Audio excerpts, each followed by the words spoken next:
light of the law. In the city of Viridian, where the skyscrapers touched the clouds and the shadows stretched long and thin, lived a man named Idris. He was not a greedy man, nor was he unkind. But the pantry was bare, and his daughter's schoolbooks were nothing but tattered dreams. Tonight, the shadows were his only friends, as he stood before the tallest gates in the High District. Idris moved like a ghost through the silent halls of the great stone house. He didn't want the gold or the fine art. He only wanted enough to buy the future he had promised his daughter, Amara. His heart hammered against his ribs as he reached for a small, velvet-lined box on a mahogany desk, imagining the look of joy on Amara's face when she finally stepped into a real classroom. But the shadows betrayed him. A sudden flash of white light cut through the darkness, blinding him. "Don't move," a voice commanded. Officer Vance stepped forward, the cold click of handcuffs echoing in the hollow room. Idris didn't run. He let his head fall, the weight of his failure feeling heavier than the iron on his wrists. The cold stone walls of the holding cell felt like the end of the world. Idris sat on a narrow bench, staring at a small, crumpled drawing he kept in his pocket. It was a picture Amara had drawn of the two of them walking toward a school with a bright yellow sun overhead. He had tried to give her the sun, but all he had found was the dark. The courtroom was a sea of whispers and heavy oak. High above everyone else sat Judge Theron.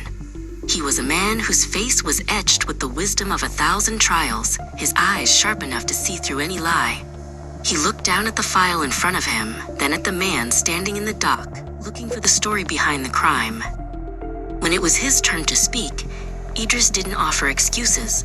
He spoke of the empty cupboards and the way Amara's eyes dimmed when he told her she couldn't go to school. "I broke the law because I couldn't fix the world for her," Idris whispered, his voice cracking. Judge Theron leaned forward, listening not just to the words, but to the truth behind them. Silence filled the room as Judge Theron considered his verdict. Finally, he spoke. "Punishment alone does not heal a city," the judge declared. Instead of a prison sentence, Theron reached out.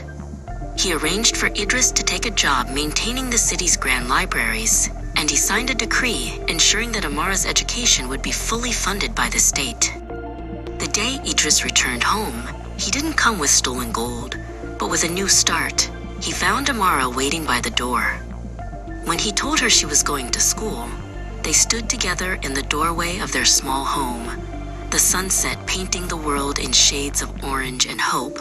He was no longer a thief, he was a provider. Amara's dream finally came true. She sat at a polished wooden desk in a room filled with books and light. Her teacher, Miss Calla, placed a new notebook in front of her. Amara picked up her pen, her hand steady and her heart full. For the first time, the path ahead of her was paved with knowledge instead of worry. Inspired by the judge's wisdom, the city leaders realized that a happy society begins with a helping hand. They created jobs for every parent and made education free for every child. Years later, Idris and Judge Theron stood on the balcony of the city hall, looking out over a Viridian that was safer and brighter than ever before, built on a foundation of compassion,